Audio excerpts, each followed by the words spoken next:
আচ্ছা, আমরা একমাত্রিক গ্রাফ তো দেখেছি, এবার একমাত্রিক গ্রাফের ঢাল কিভাবে বের করতে হয় সেই ঢাল বের করার পদ্ধতি আমরা দেখব। আচ্ছা, তো আসলে একমাত্রিক গ্রাফের ঢাল বের করার পদ্ধতিটা আমরা একটু দেখব। আচ্ছা, ধরো আমার কাছে একমাত্রিকের একটা গ্রাফ, আমার দুইটা কেস হইতে পারে। একমাত্রিক গ্রাফ সরলরেখা হতে পারে, বক্ররেখা হতে পারে। ধরো আমরা বললাম কেস ওয়ান সরলরেখা যদি হয়, তো সরলরেখা হলে তো ঢাল বের করা খুবই সহজ। ওই সরলরেখাটা এক্স অক্ষের পজিটিভ সাইডের সাথে যেই কোণটা করেছে ওই কোণটার ট্যানজেন্ট মানকে ঢাল বলে। কাজেই আমরা বলতে পারি যে তার ঢাল কত হবে, খুব সহজেই বের করা যায়।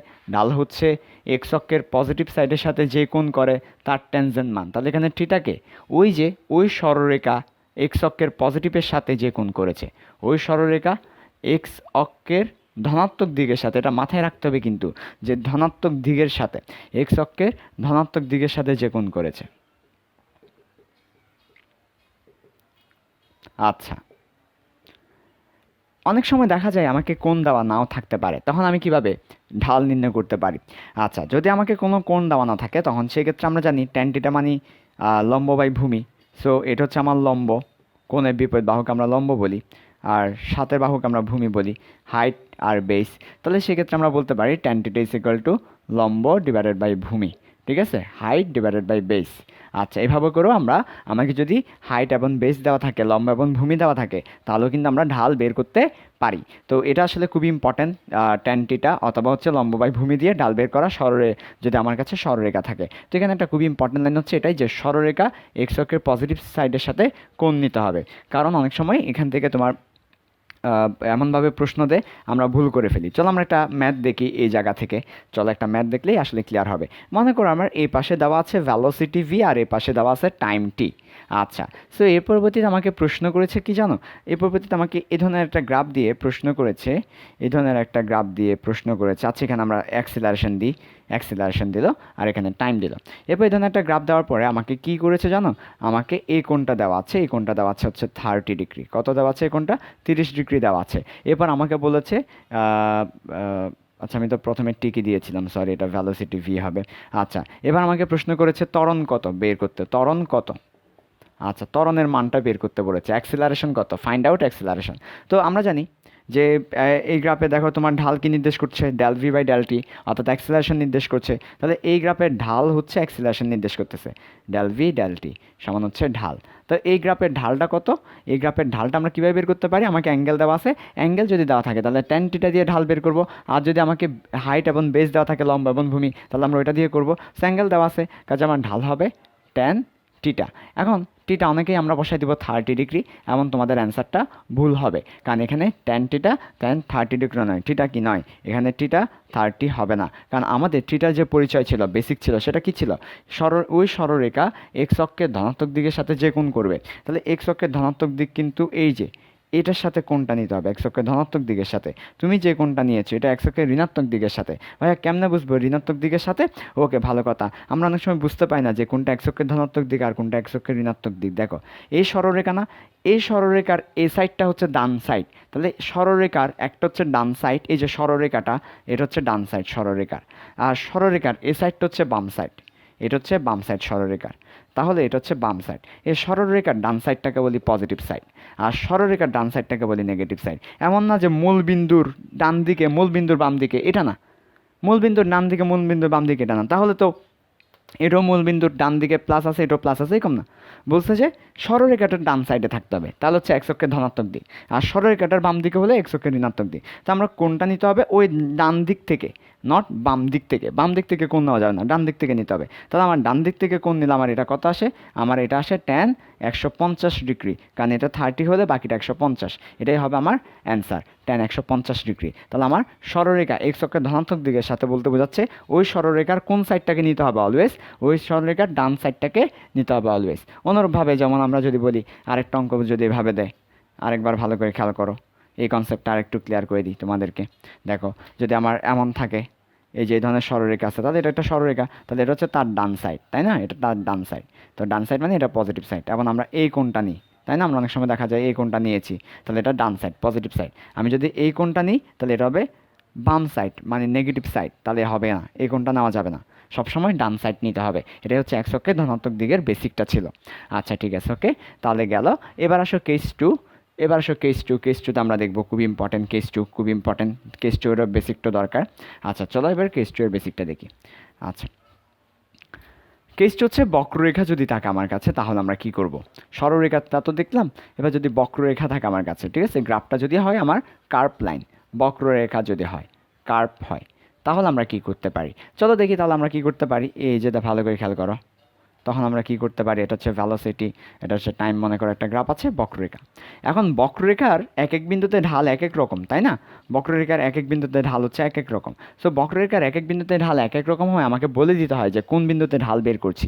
সো আমরা বললাম পি বিন্দুতে ঢাল বের করছি। সো আমাকে এটা বলে দিতে হবে যে পি বিন্দুতে ঢাল, কারণ বক্ররেখার এক এক বিন্দুতে ঢাল এক এক রকম, এক এক বিন্দুতে স্লোপ বা ট্যানজেন্ট এক এক রকম হওয়ায় কোন পয়েন্টে বের করছি সেটা বলে দিতে হবে। তাহলে পি বিন্দুতে ঢাল যখন বের করব তখন আমরা একটা কাজ করব, যে বিন্দুতে ঢাল বের করব ওই বিন্দুতে একটা স্কেল দিয়ে স্পর্শক আঁকবো, এই যে একটা স্পর্শক আঁকবো। তাহলে আমরা একটা কি আঁকলাম, স্পর্শক বা ট্যানজেন্ট আঁকলাম, আমরা একটা স্পর্শক আঁকলাম, ঠিক আছে। তাহলে আমরা ওই বিন্দুতে, যেই বিন্দুতে ঢাল বের করতে বলবে, তাহলে পি বিন্দুতে ঢাল মানি যে বিন্দুতে ঢাল বের করতে বলবে ওই বিন্দুতে স্পর্শক আঁকতে হবে, ওই বিন্দুতে একটা কী আঁকতে হবে, স্পর্শক আঁকতে হবে। স্পর্শক মানে কি, ট্যানজেন্ট আঁকতে হবে।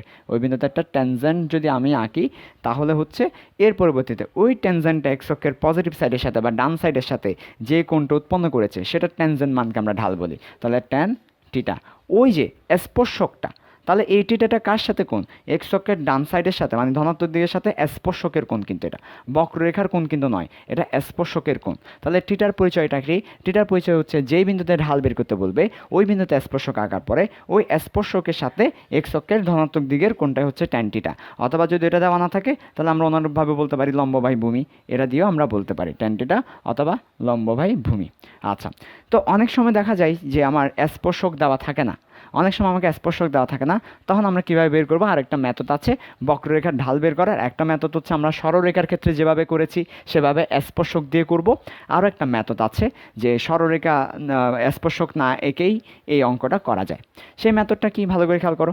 আমাকে বলেছে যে একটা বক্ররেখা আছে, এই বক্ররেখার এই বিন্দুতে, অর্থাৎ মনে করি এদিকে টাইম দেওয়া আছে আর কি, এটা 1 সেকেন্ড, এটা 2 সেকেন্ড, এটা 3 সেকেন্ড, এটা 4 সেকেন্ড, এটা 5 সেকেন্ড। তো 3 সেকেন্ডে আমাকে কী বের করতে বলেছে, আর এদিকে ভ্যালোসিটি দেওয়া আছে, ফর এক্সাম্পল ভ্যালোসিটি দেওয়া আছে। আমাকে বলেছে 3 সেকেন্ড যখন, সময় যখন 3 সেকেন্ড, সময় যখন 3 সেকেন্ড, টাইম যখন 3 সেকেন্ড, আমি লিখছি কথাটা, টাইম যখন 3 সেকেন্ড, টাইম যখন 3 সেকেন্ড, তখন আমাকে অ্যাকচুয়ালি অ্যাক্সিলারেশন কত সেটা বের করতে বলেছে। তো আমরা জানি ভ্যালোসিটি ভার্সেস টাইমের ঢাল অ্যাক্সিলারেশন নির্দেশ করে, কাজেই আমাকে ঢালটা বের করতে হবে।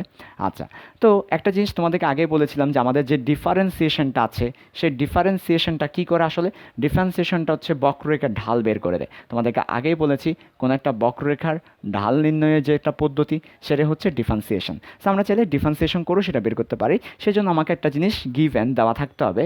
যদি আমার প্রশ্নে একটা জিনিস আমাকে দেওয়া থাকে সেটা হচ্ছে ওই বক্ররেখার ফাংশনটা দেওয়া থাকে, বক্ররেখার ফাংশন যদি দেওয়া থাকে, বক্ররেখার ফাংশন যদি দেওয়া থাকে তাহলে আমরা এই কাজটা করতে পারবো, ডিফারেন্সিয়েশন করতে পারবো। তাহলে আমি কখন ডিফারেন্সিয়েশন করতে পারবো, যদি আমাকে বক্ররেখার ফাংশনটা দেওয়া থাকে, তা বক্ররেখার ফাংশন দেওয়া থাকলে আমি ডিফারেন্সিয়েশনটা করতে পারবো।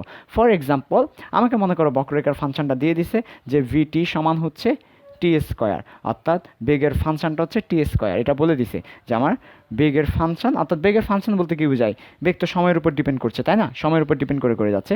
সো বেগটা হচ্ছে টি স্কোয়ার অনুসারে যাচ্ছে, এটা বললো আর কি বেগের ফাংশন। তো এরকম যদি ফাংশন দিয়ে দেয় তারপর আমরা কীভাবে বের করতে পারি, দেখো ত্বরণ তো আসলে ঢাল নির্দেশ করছে, ডেল ভি ডেল টি।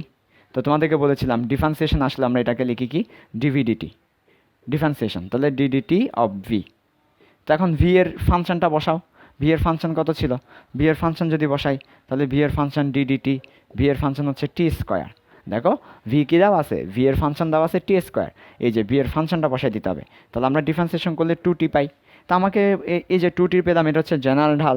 আমাকে কয় সেকেন্ড বলে দেওয়া আছে প্রশ্নে, 3 সেকেন্ড। তাহলে টি ইজ ইকুয়াল টু 3 সেকেন্ড হলে, টি ইজ ইকুয়াল টু 3 সেকেন্ড হলে তাহলে আমরা পাচ্ছি যে আমাদের অ্যাক্সিলারেশন সমান হবে কত, 2 × 3 = 6। কারণ আমার অ্যাক্সিলারেশন দেওয়াই আছে, এই যে দেখো ঢাল অ্যাক্সিলারেশন কত বের হয়েছে, 2t বের হয়েছে। তাহলে টি এর মান যদি 3 বসাই তাহলে আমি 3 সেকেন্ডে তার যে ঢালটা, তার যে ত্বরণটা, সেই ত্বরণটা পেয়ে যাব। তাহলে 3 সেকেন্ডে তার ত্বরণ হবে 6 মিটার পার সেকেন্ড স্কোয়ার।